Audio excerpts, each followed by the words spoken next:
We used a powerful AI model to create two intellectual thinkers, an atheist Hi, I'm an atheist. and a believer in God. Hi, I'm a believer in God. We put these two thinkers in a face-to-face debate to tackle one of humanity's most challenging questions. To judge this debate, we selected 5 different AI models as referees to see which arguments they would evaluate as stronger. Join us and promise not to cheat. Don't skip ahead in the video to see the final results. The debate begins now. Does the existence of suffering and evil in the world disprove the existence of God? Yes, the existence of suffering and pain in the world is one of the strongest arguments against God's existence. If there's a God who is both all-powerful and all-loving, why would he allow innocent children to die of hunger? Why would cancer exist? Why would earthquakes and tsunamis destroy innocent families? I know some people say these sufferings are to test our faith or to give us free will, but these justifications aren't logical. A loving father would never torture his child to see how much they love him. An all-powerful God could create a world with both free will and love, but without all this unnecessary pain and suffering. It's like if I had a lab full of mice and deliberately let them suffer and die, just to see which ones would remain loyal to me. This would be unethical, even for an ordinary human, let alone a perfect and all-loving God. We asked several large language models to score each response from 0 to 100 based on these 10 criteria. The score these models gave to the atheist's first response is as follows.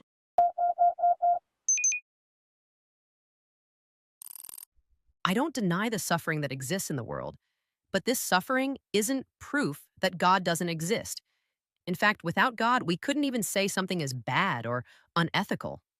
When you say innocent children's suffering is bad, you're using a moral standard that itself needs a transcendent source. Consider your mouse lab example. Why do you think harming mice is wrong? In a world without God, we're all just collections of atoms that randomly came together. In this view, suffering and pain have no real meaning. They're just chemical reactions in the brain. Besides, we can't be sure that God doesn't have good reasons for allowing this suffering, like a child who doesn't understand why their parents allow them to get a painful vaccine. From our limited perspective, we might not understand all divine wisdom.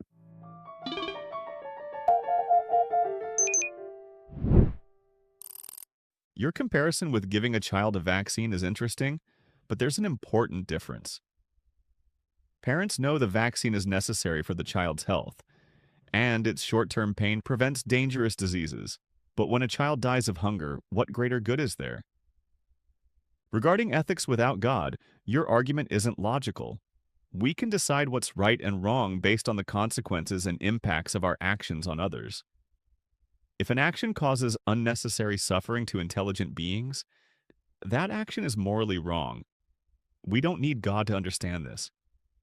Also, if ethics must come from a transcendent source, how do you know that source is benevolent? Maybe that transcendent being is evil itself. This is Plato's famous question. Do the gods love good deeds because they are good, or are good deeds good because the gods love them?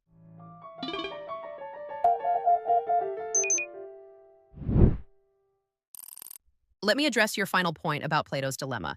I believe goodness and God are inseparable. It's like asking whether a circle is round because it's round or because that's the definition of a circle. God is the embodiment of absolute good, so he can't be evil. Regarding the example of starving children, it's true we can't see the greater good, but that doesn't mean it doesn't exist. You're drawing a general conclusion from our limited knowledge. It's like an ant saying that because it can't understand why humans destroy its nest to build a hospital, there must be no good reason. About ethics without God, the problem is you can't explain why we should care about others' welfare. In a materialistic world, why should the suffering of others matter to me? This becomes just a personal preference, not an objective moral truth.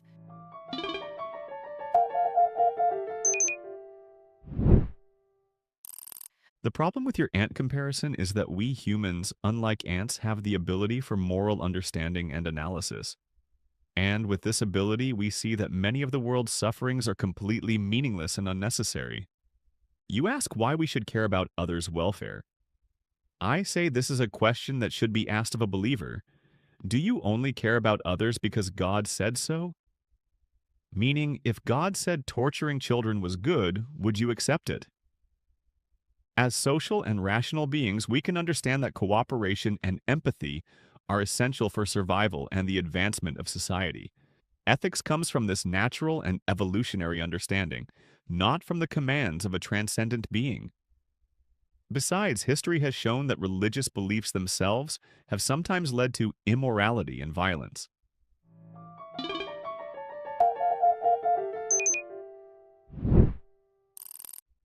Your argument about the social and evolutionary origin of ethics has a fundamental problem. Evolution can only explain why we feel certain actions are right or wrong, not whether they actually are right or wrong. It's like saying that because evolution made us like sweetness, eating sweets is a moral truth. Regarding your question about torturing children, you're making an impossible assumption. It's like asking what would happen if 2 plus 2 equaled 5. God can't say torturing children is good because that contradicts his nature of being absolutely good. It's true that some religious people have done immoral things, but this shows they've deviated from their religious principles, not that religion itself is problematic. Just like if a scientist cheats, it doesn't mean the scientific method is wrong.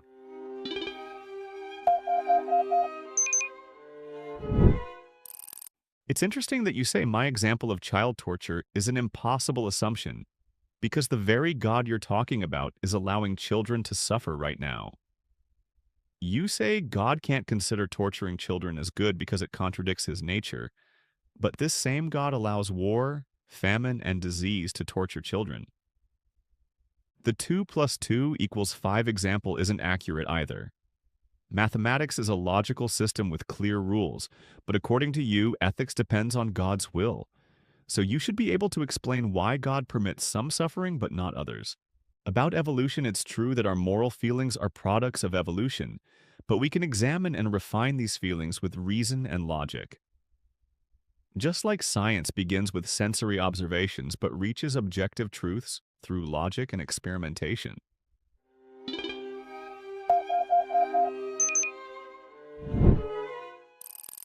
You're comparing natural suffering with intentional suffering, which isn't right.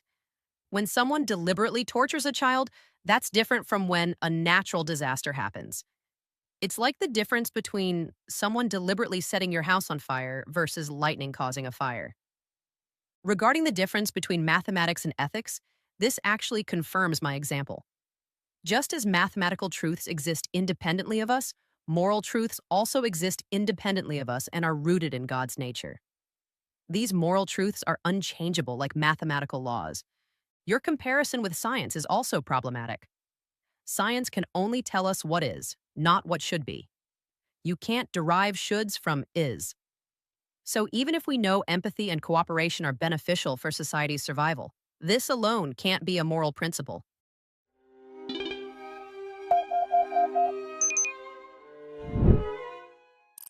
The distinction you make between natural and intentional suffering actually works against God's existence. Because if there's a God who controls everything, all suffering would be considered intentional. Lightning, earthquakes, and diseases are all under God's control, and he could prevent them but doesn't. Regarding is and should, your argument isn't logical. We can reach ethical principles by understanding the consequences of our actions and considering common human goals, like reducing suffering and increasing welfare. It's like when we know the goal of chess, winning the game, we can understand which moves are good and which are bad. Your claim that ethics is unchangeable like mathematics contradicts religious history. Different religions, and even a single religion over time, have had different interpretations of ethics. This shows that religious ethics isn't fixed and changes with society.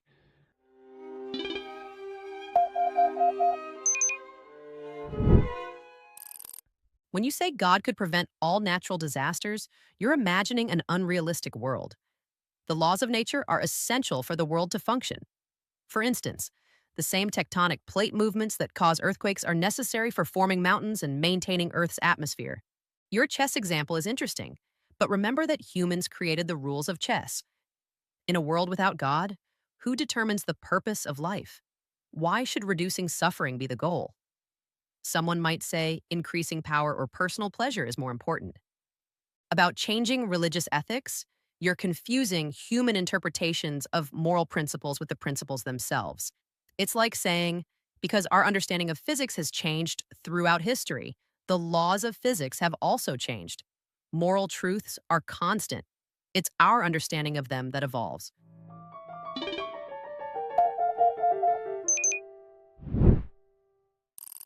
About the necessity of natural laws? Look, an all-powerful God could create a world where these laws work without causing suffering. Why couldn't earthquakes only occur when nobody is in the area? Or why must cancer exist? About life's purpose, the absence of God actually makes us responsible for determining our own meaning and purpose in life. And most humans, regardless of religion, conclude that reducing suffering and increasing happiness is a more logical goal.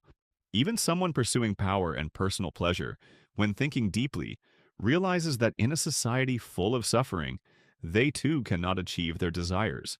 Your comparison with physics isn't accurate either. We can discover the laws of physics through experimentation and observation. But how can we discover these fixed moral truths you're talking about?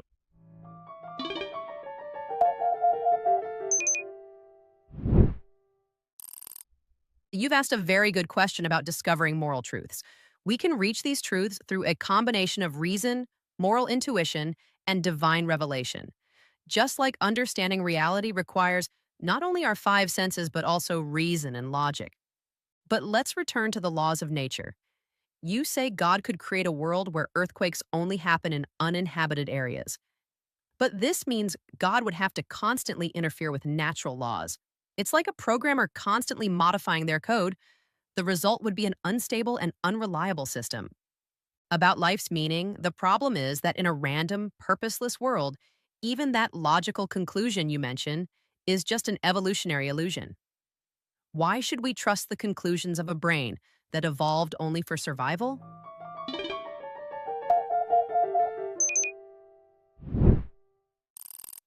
Your programming comparison is interesting, but a good programmer designs their system from the start so it doesn't need constant modification. An all-powerful God could have written the laws of physics from the beginning in a way that doesn't cause unnecessary suffering. You say we shouldn't trust the conclusions of an evolved brain. But this argument refutes itself, because belief in God is also a product of this brain. How can we trust our understanding of God and revelation when, according to you, we can't trust our brains? About the combination of reason, intuition, and revelation, the problem is that different revelations say contradictory things. Which one should we believe? At least in science, we can reach agreement through experimentation and observation. But with revelation, everyone has their own claim, and there's no way to verify it.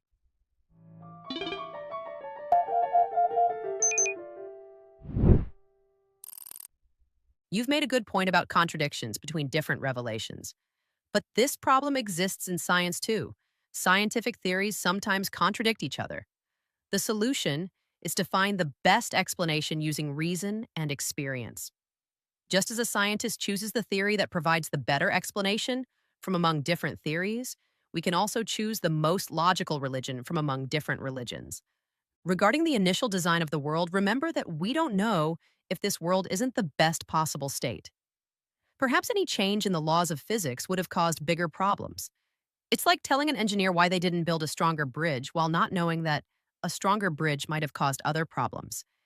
And about trusting our brains, there's an important difference.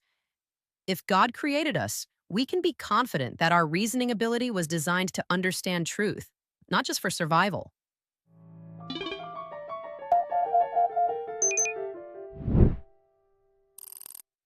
Your comparison between scientific theories and religious revelations isn't accurate.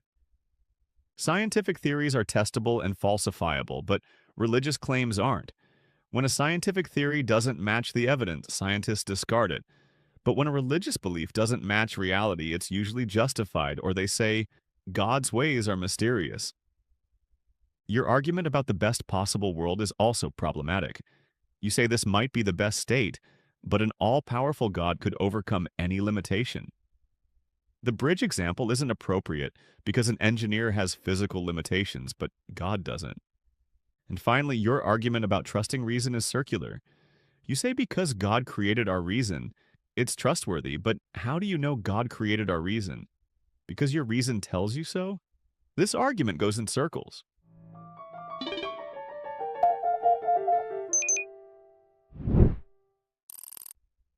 It's true that scientific theories are falsifiable, but many religious beliefs can be falsified too. For example, if it were proven that Jesus never existed, this would refute Christianity. Or if it were proven that the Quran contains contradictions, this would reject its claim of divine origin. Regarding God's omnipotence, you're presenting an oversimplified concept. Omnipotence means the ability to do anything logically possible, not contradictory things. God can't both give us genuine free will and prevent all our bad choices. That's contradictory. And about the circular argument, we discover God's existence through various ways: personal experience, philosophical reasoning, historical evidence, and the order in the universe. Trusting our reason is just one of these paths, not the only way.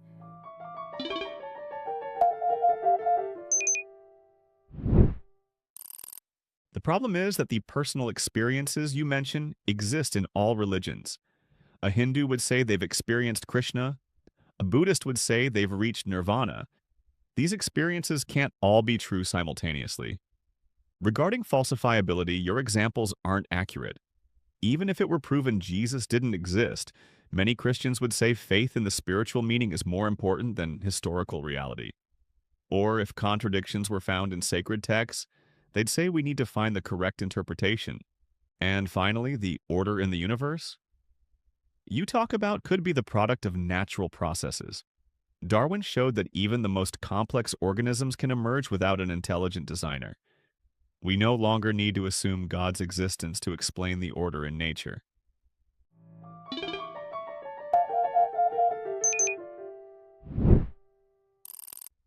Evolution theory only explains how different species derive from each other.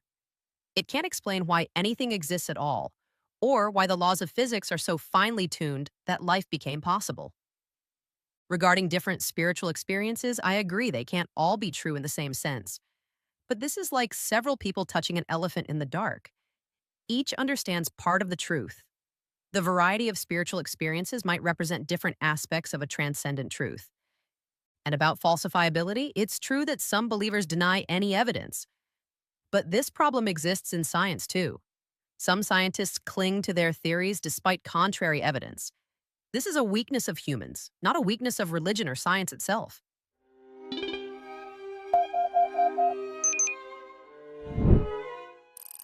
Your comparison of the elephant story and religious experiences is problematic. In this story, there's a real elephant that everyone is touching. But with religious claims, you first need to prove that there's actually something to touch. Regarding the fine-tuning of physical laws, there are two problems. First, we don't know how precise these settings really are. Perhaps life could form under very different conditions. Second, even if these settings are precise, the multiverse theory could explain it. Among infinite universes with different laws, we naturally exist in one where life is possible. And finally, it's true that some scientists cling to incorrect theories, but eventually the scientific community reaches consensus through evidence and experimentation. But in religion, there's no objective way to resolve disagreements.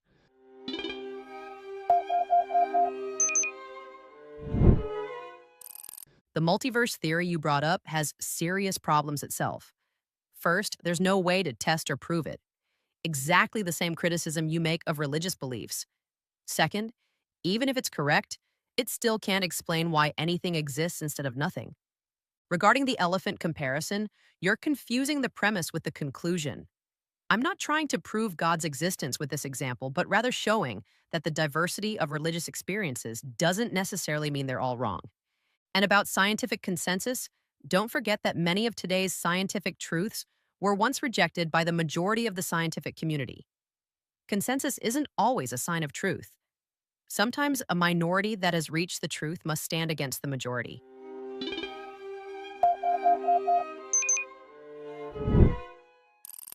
It's true that multiverse theory isn't directly testable, but it has an important difference from religious claims. This theory follows from the physical laws we know, not from personal experiences or ancient texts. It's like when we solve Einstein's equations and arrive at black holes, even if we can't directly observe them. Regarding why is there something rather than nothing, this philosophical question exists for theism too. Why is there God instead of nothing? If you say God has always existed, we could say perhaps the universe, or multiverse, has always existed. And about scientific consensus, it's true that it's sometimes wrong. But the point is that science has a method to correct itself. Incorrect theories are discarded with new evidence. But religious beliefs typically don't change even with contrary evidence.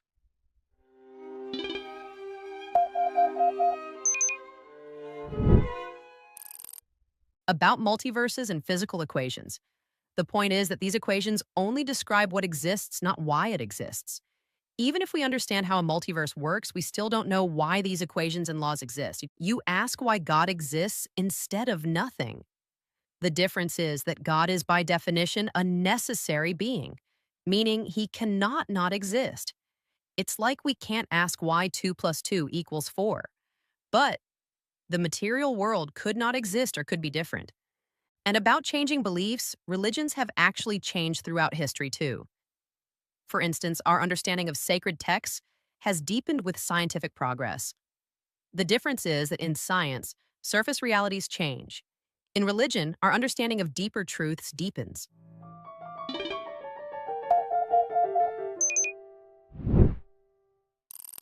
This claim that God is a necessary being is itself an unfounded assumption.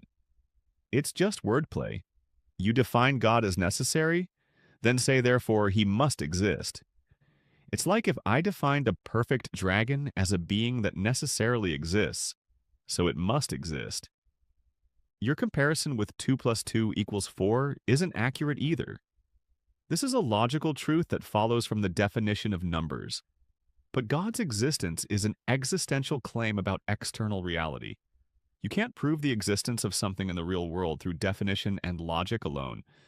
And regarding changing religious understanding, this is exactly religion's weakness.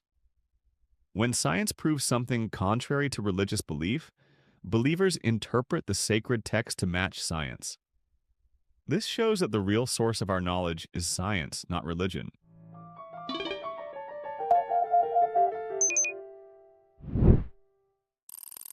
Your perfect dragon example is interesting, but it has a fundamental difference from the concept of God.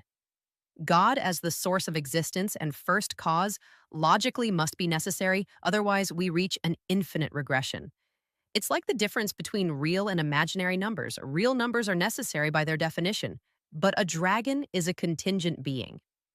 Regarding the interpretation of religious texts, this isn't necessarily a weakness. Science also interprets old theories with new data. For example, when relativity came along, our understanding of time and space completely changed. This shows that truth is more complex than our initial understanding. And finally, science can't answer all our questions. For instance, it can't tell us why we should live ethically or what meaning life has. These questions are beyond the scope of science.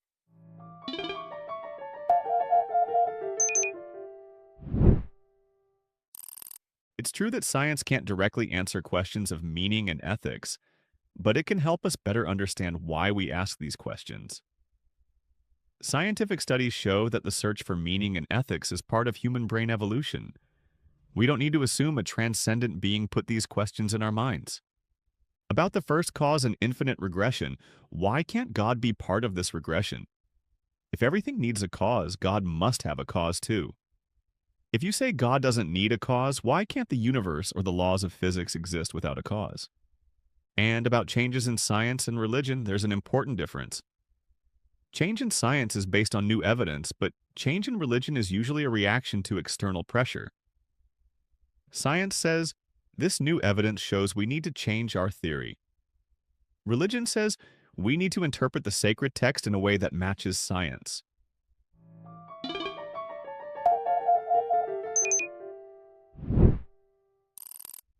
The point you raised about brain evolution and the search for meaning is a double edged sword. If our brain is a product of evolution and designed only for survival, how can we trust our scientific and logical reasoning? Perhaps belief in materialism is also just an evolutionary adaptation.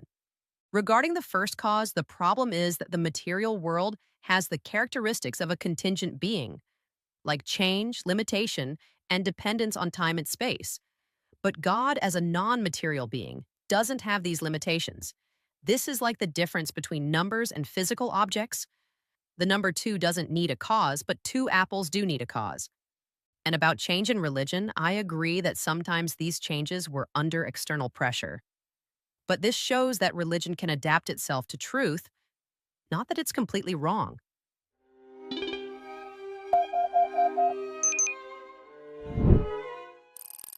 Your argument about trusting reason goes back to the same circular reasoning. You say we can't trust an evolved brain, but you're using this same brain to argue about God's existence. In fact, our ability to discover scientific truths and build technology shows that our reason, even if a product of evolution, can reach truth. Your comparison of God with the number 2 is also problematic. Numbers are abstract concepts, not real beings. The number 2 has no cause because it doesn't have physical existence. It's just a concept we defined. But the God you're talking about is supposed to be a real being that affects the world. And about religion adapting to truth, this precisely shows that religion follows science, not guides us toward truth. If religion really came from the creator of the universe, it shouldn't need so many changes and reinterpretations.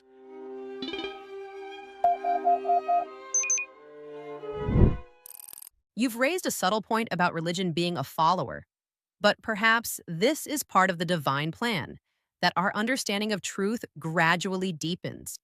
Just like a good teacher doesn't tell the student everything at once, but allows them to discover it themselves. About the difference between abstract concepts and real beings, I agree they're different. But exactly this difference shows that God must be beyond matter. If God were a material being, all the problems you mentioned would be correct. But God, like the laws of logic and mathematics, is both abstract and real. And about trusting reason, I'm not saying we can't trust reason. I'm saying that without God, we can't explain why our reason aligns with reality. This alignment itself is a sign of intelligent design.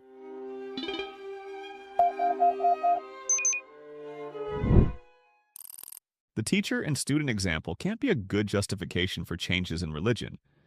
A good teacher never gives incorrect information to their student that later needs correction. But sacred texts are full of incorrect scientific claims that later need to be reinterpreted. About God being both abstract and real, this is a contradiction. Mathematical laws merely describe logical relationships, not real beings. You can't say God is abstract like mathematical laws and also say he can intervene in the world and answer prayers. And about the alignment of reason with reality, this is exactly what evolution explains. Beings that didn't have a correct understanding of reality couldn't survive and reproduce. We are the product of millions of years of natural selection that has aligned our brain with reality.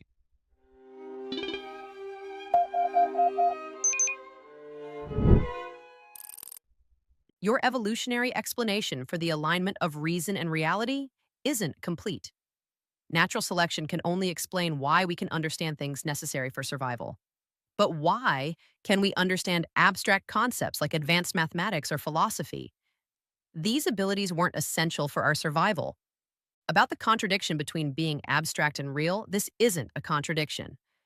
God can be beyond matter but interact with the material world, just like our mind, which is non-material, can affect our physical body. And regarding scientific errors in sacred texts, we must consider that the purpose of these texts was spiritual guidance, not scientific education.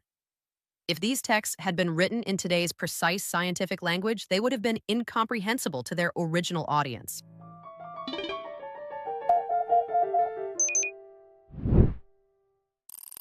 Your claim about the non-materiality of the mind is an interesting but incorrect example. Science has shown that the mind is a product of brain activity.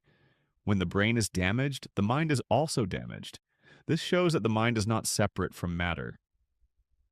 Regarding abstract abilities like mathematics, these capabilities are byproducts of our complex brain evolution. A brain that evolved to solve survival problems can develop these abilities as a secondary function, just like wings first evolved for temperature regulation and were later used for flight. And about sacred texts, if they really came from the creator of the universe, they could have expressed scientific truths in simple language. For example, instead of saying the earth is flat, they could have said the earth is round. This wouldn't have required complex scientific language.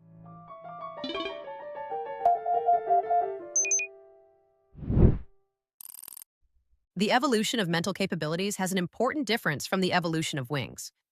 Wings show a gradual change from one physical function to another physical function. But the gap between simple physical understanding and understanding abstract concepts like mathematics and philosophy is much larger. Regarding the relationship between brain and mind, it's true that brain damage affects the mind, but this doesn't necessarily show that the mind is the same as the brain. It's like how antenna damage affects television quality, but this doesn't mean the television image is the antenna. And about sacred texts, imagine if God had said the earth is round. People of that time who only saw the flat surface of the earth would probably have rejected this statement and ignored the entire spiritual message of the text. Sometimes even simple truth needs an appropriate cultural context.